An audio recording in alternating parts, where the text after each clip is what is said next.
when I put the finish on, I don't even use a rag. I buff it right into the grain with my fingers.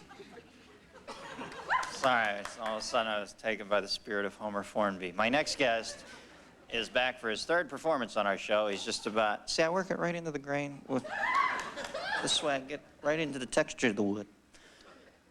He's about to start a new American tour with the Rollins Band, but tonight he's here with a spoken word performance. Please welcome Henry Rollins. Henry?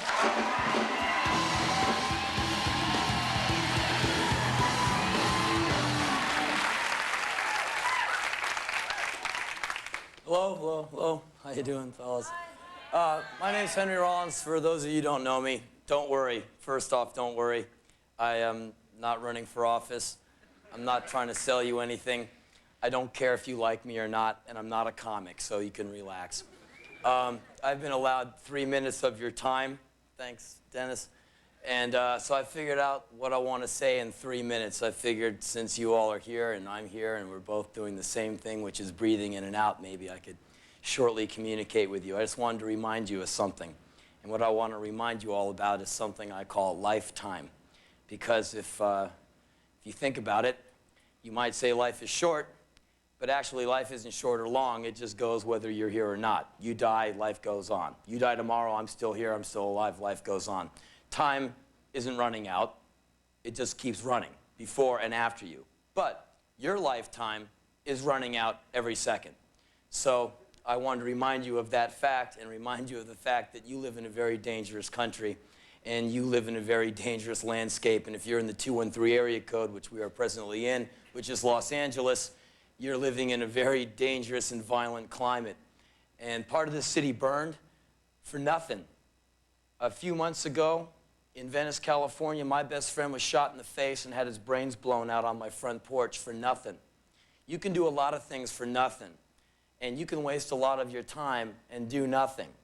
And I figure you get born with this body, and if it functions, I figure you're really lucky, and why anyone would want to screw it up is beyond me. So with the minute and a half I have remaining, I just implore you to stay away from the heroin, the dope.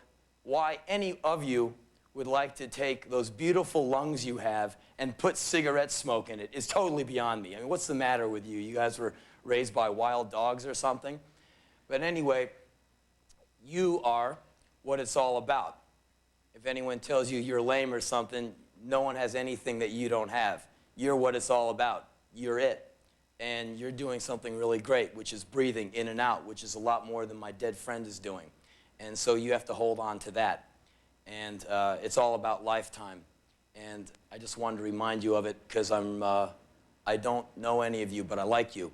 And I want to make sure you stay around, live long and strong, because I think that's much better than ending up in a plastic box in Burbank, California. Thanks.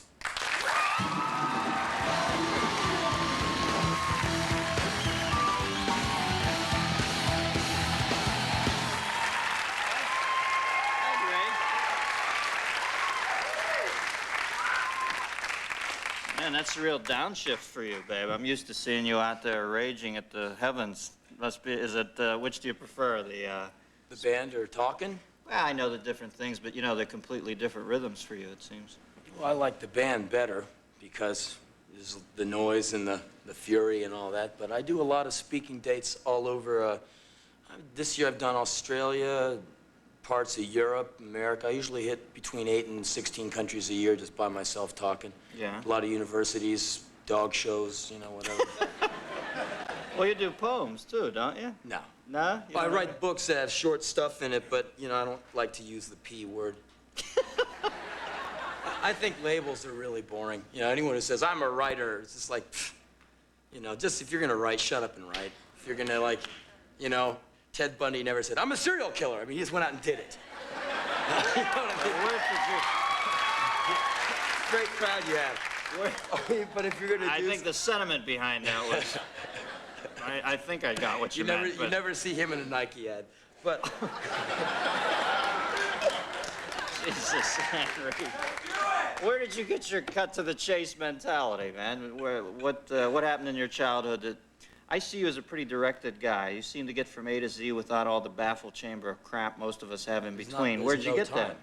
No time? From knowing what I want to do. Did you lose somebody close to you at a young age when they were young or something? Where's this no time thing come from?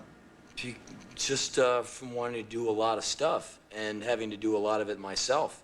You know, you want to put a book out? Okay, I started a book company. I want to do records? Okay, well, I got into the independent record business. I want to do a band? All right, you put a band together and load some bad equipment into a van and start learning how to starve creatively. Mm-hmm. Did you, were you on your own early on in life, or what? In a way, my mom worked for a living and I lived with her, so I raised myself in my room with my records. Mm-hmm. You know, she'd come home, you know, shove some Alpo under the door, slotting. No, I mean, I'd let myself in, cook dinner, listen to records. Sort of a latchkey kid. Yeah. What records did you dig? Everything. Mostly my mom's records. I'd destroy her records. I'd sneak them back, and she turned me on to stuff like Isaac Hayes, Janis Joplin. She's really sharp. I mean, her record collection is pretty amazing. Like Sonny Rollins, Duke Ellington, Miles Davis, Coltrane, Monk, all kinds of like opera and classical show tunes. Mary McKeeba, all kinds of like, you know, world stuff. Did you ever hear the great story about Sonny Rollins? I don't know if it's apocryphal or not, but he was thought to be a genius by his peers, but he thought his playing was so deficient he used to sneak out to the middle of the 59th Street Bridge in New York. Yeah, he did in the an middle album of the called The night. Bridge. Yeah. Yeah. And just He was always bumming on himself. He was playing with Miles, and he'd go, I'm not good enough.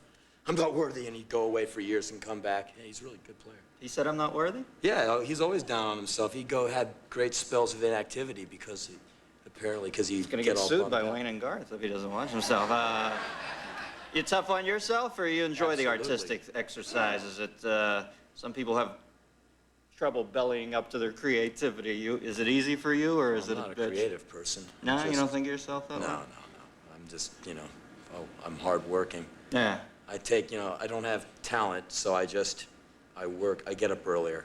The proletariat ethic. All right. Well, Henry's Rollins Band tour kicks off this Friday at 6 a.m. in Drop it, give me 20. in Houston, Texas, and in the U.S. throughout August. Henry Rollins, folks. Thank you, Henry. Appreciate it, buddy. Thanks again.